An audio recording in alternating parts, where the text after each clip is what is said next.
Hola a todos y todas mis estudiantes del primero medio. En esta ocasión los vengo a acompañar en la clase de lenguaje, ¿cierto? Con el profesor Andrés Valdés. En esta clase vamos a continuar trabajando lo que hemos visto en los videos anteriores, las tutorías, ¿cierto?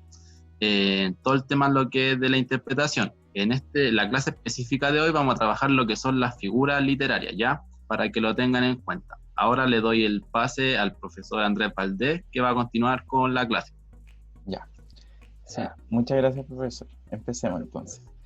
Estudiantes, lo que estamos viendo nosotros es poesía, ¿cierto? Y al respecto nosotros ya aprendimos a reconocer el lenguaje figurado y también a identificar los elementos básicos como el objeto lírico, el hablante lírico, y ahora lo que queda es identificar las figuras literarias presentes o las figuras retóricas, que son su otro nombre.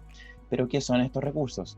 Son recursos que permiten expresar y transmitir lo que sentimos usando el lenguaje figurado, ¿ya? Las figuras literarias se basan en el lenguaje figurado para elaborarse. Por ejemplo, estoy muerto de hambre. Este es un dicho que se suele decir mucho, pero esto corresponde a una figura retórica. Estamos usando el lenguaje figurado porque literalmente nosotros no nos estamos muriendo de hambre, sino que es una expresión para indicar que estamos sintiendo mucha hambre simplemente, en su sentido figurado, no literal de estar muriendo de hambre, sino figuradamente sentir mucha hambre. La poesía usa el lenguaje connotativo o figurado mediante las figuras literarias para transmitir el mensaje y para embellecer el lenguaje. Digamos que de lo que se han encargado las figuras literarias es de esto principalmente en la poesía, pero también con eso se complejiza mucho más su uso y por eso tenemos que pensar dos veces o tres veces incluso lo que dice el poema para entender lo que nos quiere transmitir. También encontramos figuras literarias en la vida cotidiana mediante la publicidad o en el humor, entre otros. La publicidad también se basa mucho en el lenguaje poético con los eslogans que colocan para promocionar productos o eslogans para campañas de concientización, entre otros, ¿ya? También identificamos figuras, identificando las figuras literarias presentes, nosotros podremos entender mucho mejor el mensaje que quiere transmitir el poema. Por eso es útil que conozcamos las figuras literarias porque así nos ayuda mucho a, ¿cómo decirlo?, a entender o a interpretar mejor el mensaje del poema. Ahora, gente, lo que vamos a hacer es, con su libro en mano, porque lo que les vamos a enseñar está en su libro de clase, van a abrir su libro de clase en la página 220. Página 220, ¿ya? Para que revisemos las figuras retóricas que están allí y en conjunto vayamos viendo la definición junto con algunos ejemplos. Ahora vamos a ver el primero y le doy el pase al profesor Patricio para que explique la primera. Muchas gracias, Andrés. Claro, como le explicaba el profe, ya sabemos lo que son más o menos las figuras retóricas, ¿cierto? Y ahora vamos a ir descubriendo una a una, ¿ya? Son muchas, pero nosotros vamos a trabajar en particular una cantidad, ¿ya? Primero vamos a partir con lo que es la personificación, ¿ya? Esa es la primera figura literaria que estamos presentando. Voy a leer la definición y luego vamos a trabajar la idea. Dice, es la asignación de cualidades humanas a objetos inanimados o animales. Inanimados se refieren, no sé, a cosas que no tienen vida, una roca, un monte, una montaña, no sé, como ejemplo, ¿ya? Es importante aquí, chiquillos, que entiendan que las cualidades de la personificación se refieren siempre a cualidades que solo son visibles nosotros los humanos y que en los otros objetos o animales nosotros no las podemos percibir, ya, eso ténganlo súper claro. Y ahora vamos a verlo con el ejemplo. Dice, 1. Y allá afuera gritan las nubes desoladas. Entonces, ¿por qué sería una personificación? ¿Gritan las nubes? Porque, como sabemos, gritar es una cualidad inherente de nosotros los seres humanos, ¿ya? Pero en verdad las montañas no gritan. Entonces, por eso sería una personificación en esa frase, ¿ya? En la 2 dice, golondrinas de un solo verano con ansias constantes de cielos lejanos, ¿ya? Si se dan cuenta, están destacadas la palabra golondrina y ansias. ¿Por qué? Porque la golondrina es un animal, ¿cierto? Un pajarito, dice, de un solo verano con ansias. Esas ansias que está sintiendo la golondrina, nosotros no sabemos si en verdad ya la está sintiendo, porque nosotros no sabemos si los pájaros sienten ansias, ¿ya?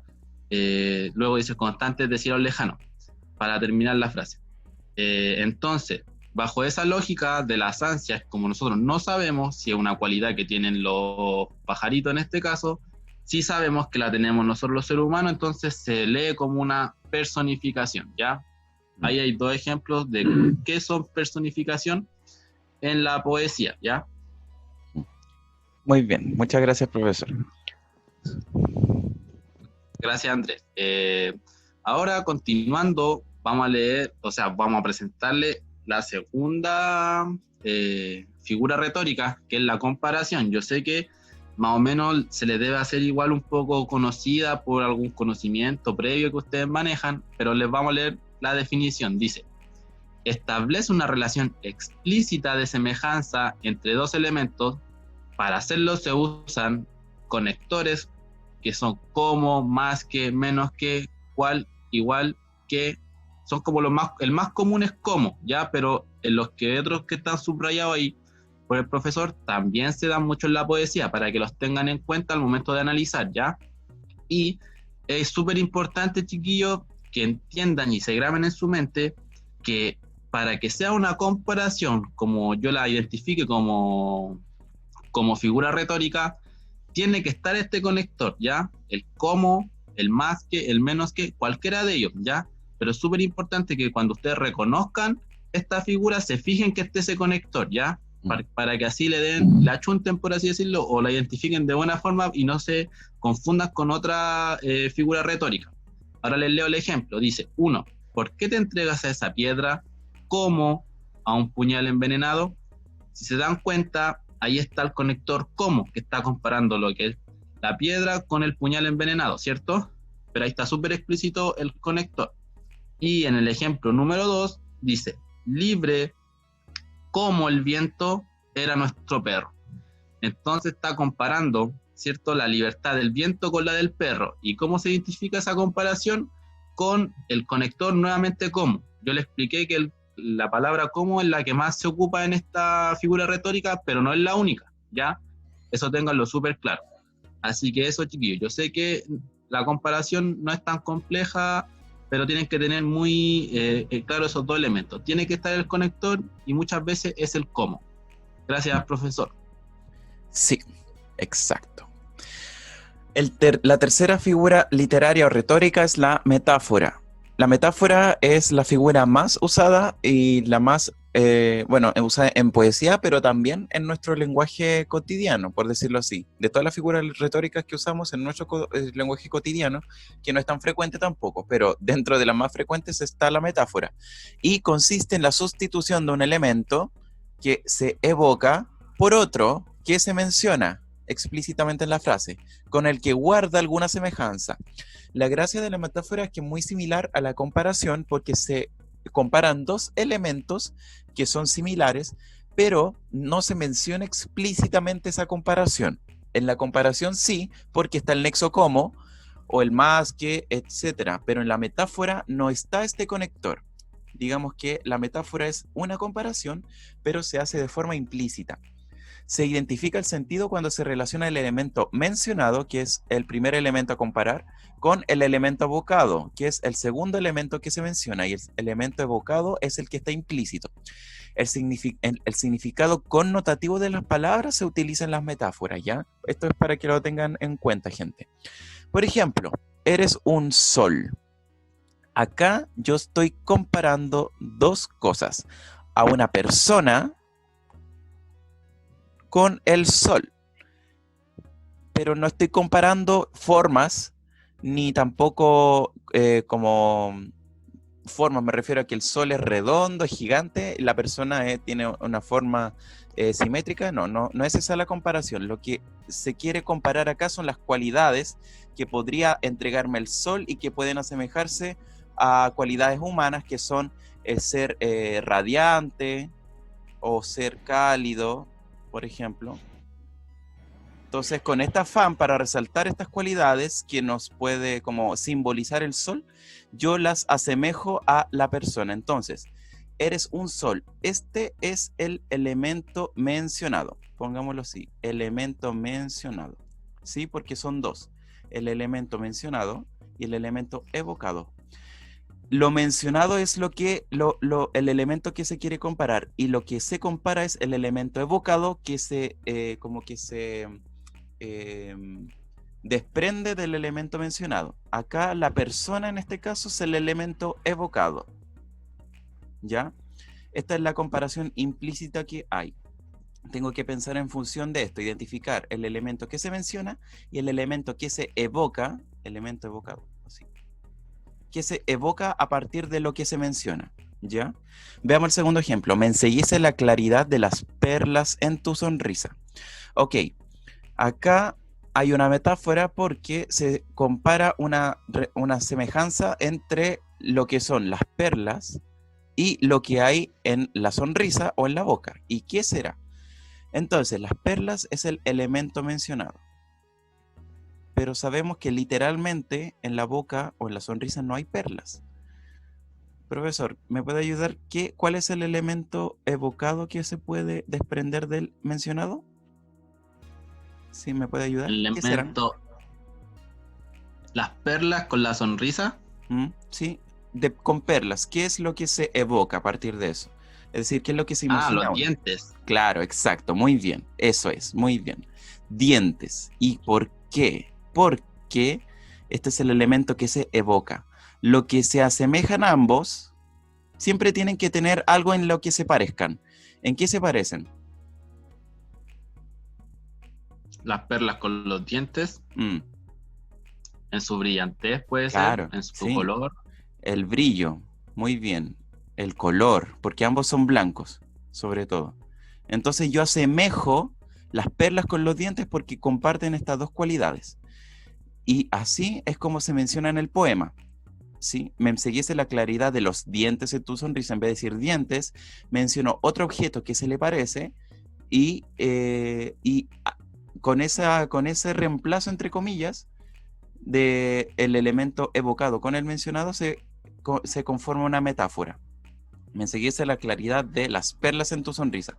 Las perlas en este caso es el elemento mencionado, pero el elemento evocado, que es el segundo elemento en el que se compara, son los dientes en este caso. Siempre tengo que identificar el elemento evocado a partir de semejanzas o a partir de cosas en las que se parezca esto que me están mencionando.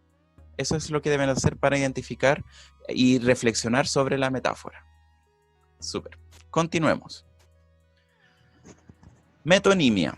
En la metonimia se designa una idea o cosa con el nombre de otra. O sea, se cambia el nombre original de un objeto y se le cambia por otro nombre en el que existe una relación de dependencia o causalidad.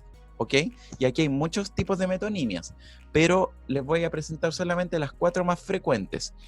Cuando se menciona el nombre de la causa en vez del efecto. Por ejemplo, le hizo daño el sol. El sol de por sí no hace daño, sino que es el calor del sol el que genera el daño. Entonces yo simplemente reemplazo el efecto, el nombre del efecto, por la causa de esto. La causa del daño es el sol, ¿cierto? Pero y yo lo menciono en vez de el efecto. Le hizo daño el calor del sol. En vez de decir el calor del sol, simplemente le hizo daño el sol.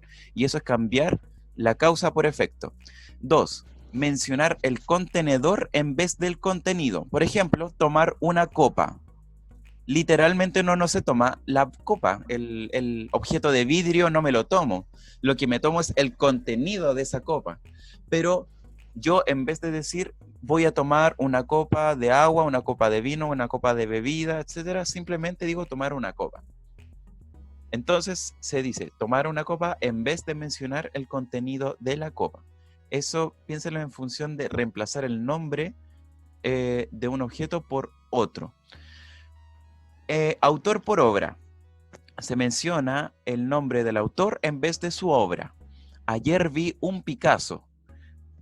Picasso es un pintor, el pintor creador de la técnica del cubismo, y sus pinturas son bastante reconocidas a nivel mundial. Entonces, en vez de decir ayer vi una obra de Picasso, en vez de mencionar la obra o el nombre de la obra, simplemente menciono el autor de esa obra, como para reemplazar. Ayer vi un Picasso. También puede decir ayer leí a Neruda, por ejemplo. Yo no leo literalmente a Neruda. Él, bueno, de partida está muerto y no, uno no lee personas, lee los libros que escribe la persona. Pero yo reemplazo eso simplemente con el nombre en vez de la obra. Ayer leí a Neruda. Ayer vi una película. Ayer vi un... bueno, etcétera, etcétera. Se entiende.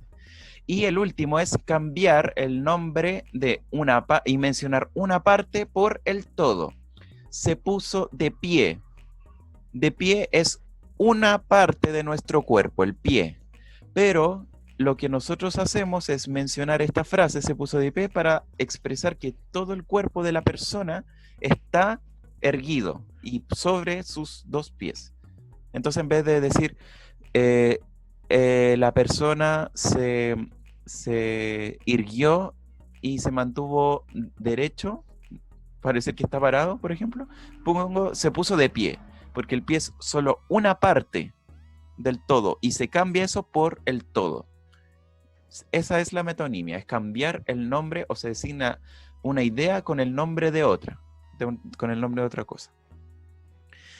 La antítesis consiste en presentar dos ideas, ¿ya?, que tienen sentidos opuestos o contrarios, pero que comparten rasgos de significado y se complementan. No generan contradicción, ¿ya? Ojo con esto. Por ejemplo, Volcán del Sur, gracia nuestra. No te tuve y serás mío. No me tenías y era tuya. Acá están las dos ideas que se contraponen, pero que comparten un rasgo de significado. En este caso, el rasgo significativo es la posesión. No me tenías y era tuya, más o menos. Eso es el rasgo que comparten, pero que se presentan dos ideas contrarias en el valle donde ha nacido. Esta contradicción, entre comillas, no se opone, sino que se complementan, ¿ya? Un segundo ejemplo, en la lámpara que se enciende, esta es la idea 1, en la lámpara que se extingue. Y esto es la idea 2, contrapuesta. Simplemente para como indicar que una lámpara se prende y se apaga, simplemente. Se prende y se apaga. Esas son las dos ideas contrarias, prender y apagar. Pero el mismo rasgo de semejanza, bueno, el rasgo que comparten es la lámpara. La lámpara es lo que comparten ambas ideas contrarias. Esa es la antítesis.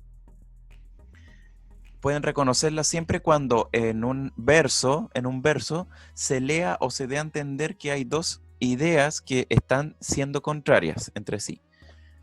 Oxímoron, esta es similar a la anterior, pero hay una diferencia fundamental. El oxímoron usa palabras de significado opuesto, ¿ya? Usa palabras que al unirse se contradicen y crean un nuevo significado, ¿ok? Crean un nuevo significado.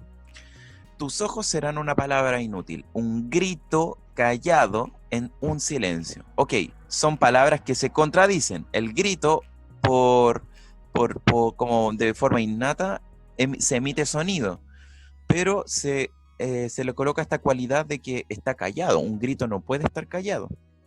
Pero son dos ideas opuestas que al unirse se complementan y generan un nuevo significado, y el nuevo significado que pueden generar es simplemente para expresar que esto es un ahogo, por ejemplo. Cuando uno está ahogado, más o menos, uno como que hace gritos, pero gritos silenciosos, o grito ahogado, un sonido ahogado, y eso podemos entenderlo como un grito callado, un silencio. Eso es. Como segundo ejemplo, esa herida que duele y no se siente. Esa herida que duele. Esta es la idea 1. Y no se siente. Idea 2.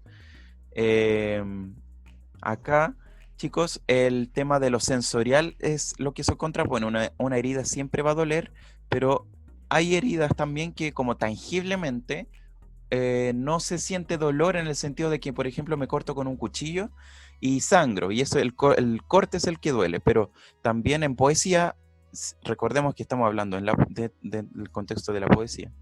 Herir también se suele decir como porque me heriste mi sentimiento, entonces una herida, por ejemplo, el abandono de una relación amorosa genera un dolor sentimental. Entonces, ahí yo puedo decir que duele, ¿cierto? Pero no se siente, en el sentido de que no se siente como un corte físico, por ejemplo. Ese sería el significado que puede generarse con esta frase. Allá se acercan los muertos vivientes. Bueno, dos palabras que se contraponen, estar muerto y estar vivo.